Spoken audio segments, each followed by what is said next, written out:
What's happening, fam? L.A.R moving, still moving. Boosie Collins, boy, killing it. Book and title: Lessons from a Non-Custodial Father. Amazon Kindle Create Space. What makes you a user? I was listening to the So What Voice of Reason show. Subscribe to Zowat's page. Check them out. Subscribe to all of the people who are intellectual, fun black YouTubers, whether they're in the Negro manosphere, whether they're parts outside of Negro manospheres, whether they're females who are intelligent. I mean, like Chrissy. Some people don't like Cynthia G. She cool with me. Whatever. I don't care. She seems to be smart. you know, just subscribe to support black YouTubers. We're going all this censorship and nonsense, blah blah blah blah blah. But Solo, what's happening? BGS Itmore, great YouTuber. Black Ram 313. This shit is therapeutic. And you know what? Um, but let's get into the topic. Uh, what makes you a user? You know, part of what Zoe was talking about in this particular Voice of Reason show was when you're out in the world meeting people and you feel like you're a giver, you feel like you're surrounded by takers because you're such a giver. But are you just a user because you're giving to get something in return without giving it to yourself first?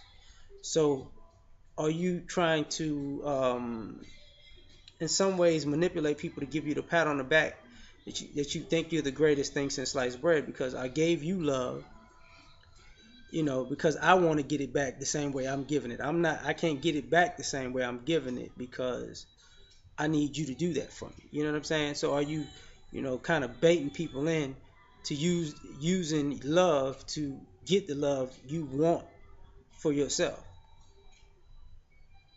So, in my opinion, you might, yeah, you can be a user like that. That's true. I mean, it's space for that. I think in life, and that's why some people attract takers because they're not giving genuinely.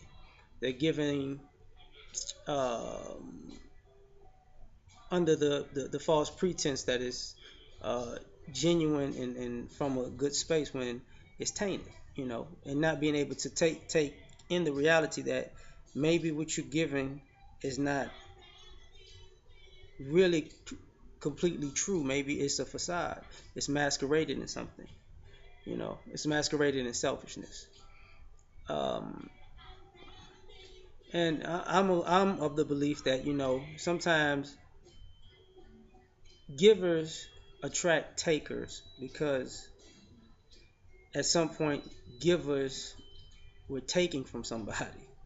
You know, so and that's the way life works. You can't you're not completely an angel or completely a devil. We're like in life at some point is a purgatory that makes you make the choices. You can make yourself an angel in this world or a devil in this world by the choices you make, but you start in the purgatory part of decision, of choice. So, what makes you a user? The idea that you're more important than somebody else. You see, the idea that the hierarchy of what makes a person better than another person. We have all of these um, prototypes, and just because, and you think a prototype actually means something when it doesn't. You know, you have to be this size, this stature, this status, this color, this body type, this from this side of town and not that side of town. You have to have this amount of money and not that amount of money. And because of all of these hierarchies, it makes people, it makes you a user because you compartmentalize people and how you treat them by how much you think you can get out of them or their usefulness to you. That's why people treat people normally people get treated better because they feel like they can get more out of them. They don't treat people better because they're better persons. You know, if somebody's richer, they get better treatment because people figure that they can get some more money out of them than they would a poor person. So the treatment isn't real; it's a manufactured opportunism, which people can peep game a mile away. You know, there are people who I feel like religious users who,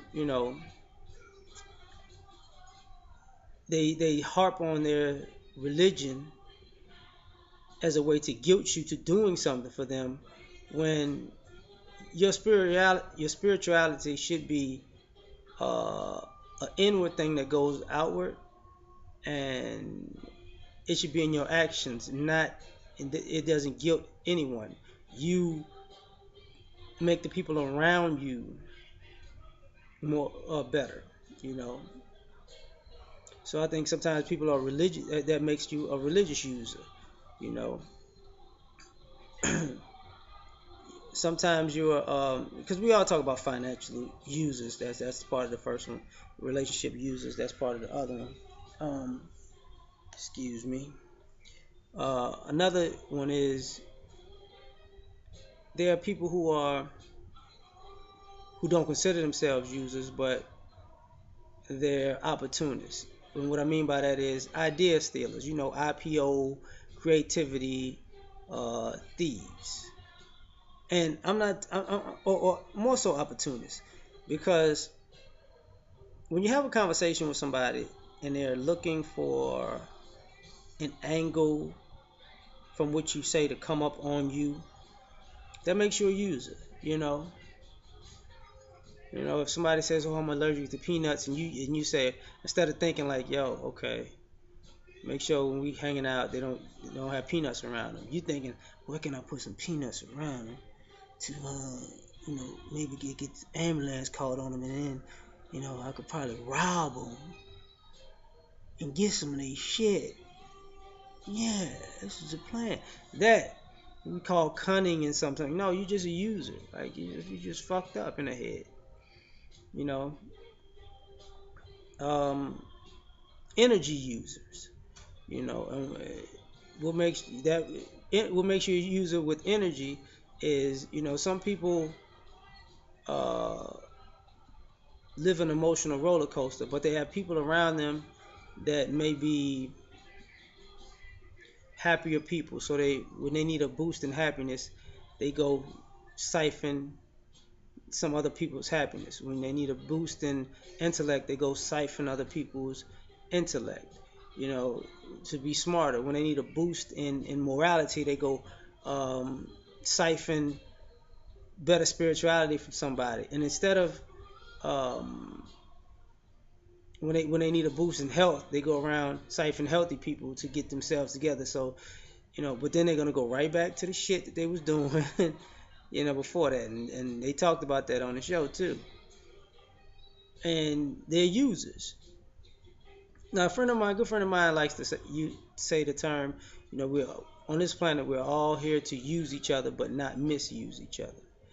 And to some degree, that makes sense, but people are really using has become a bad term. It has a bad connotation to it because people aren't um, trying to use people like a student to master, to learn something, to have reverence for the person. They're using people to get over in life and get ahead, and in some ways crush people. That's why some people aren't taught things by professors and masters and teachers, because they can tell that their intentions of the lessons that they would learn, they use them for bad things. They're not um, their heart isn't pure enough to take in information and use it in a responsible way. you know and what I mean by that is,